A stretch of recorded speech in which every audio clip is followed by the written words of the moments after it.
Hello, this is Ria and you're watching The News Point.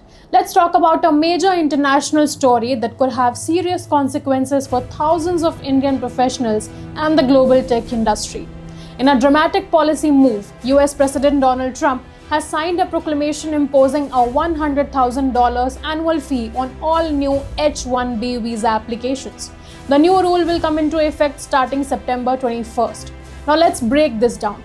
The H-1B visa is one of the most sought-after US work permits, allowing companies to hire highly skilled foreign workers mainly in tech, engineering, finance, and healthcare.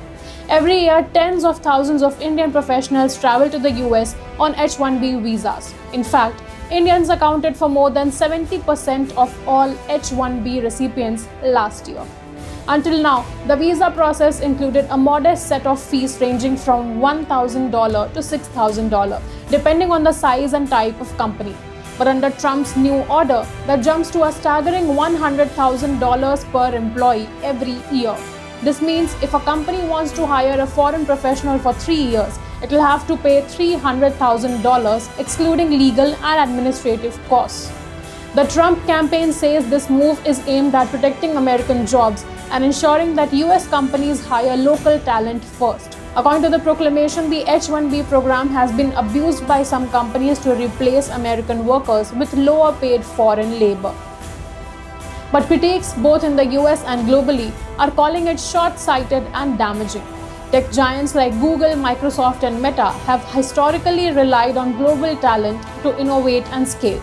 Experts warn that such a fee hike could force companies to cut down on hiring, relocate jobs, or even more operations offshore.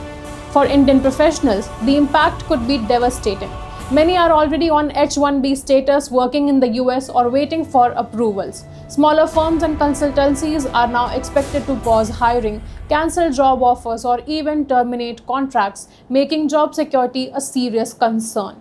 Analysts say this is Trump once again leaning into his America First narrative, which was central to his previous campaign. Meanwhile, the Biden administration has criticized the policy as anti-immigrant and anti-innovation, arguing that it sends the wrong message to global talent looking to work in the US. For now, uncertainty looms large. Thousands of Indian families, aspiring students, and professionals are watching closely, hoping for clarity and perhaps a reversal. Stay tuned as we continue to bring you the latest updates from both sides of the world. Till then, keep watching The News Point.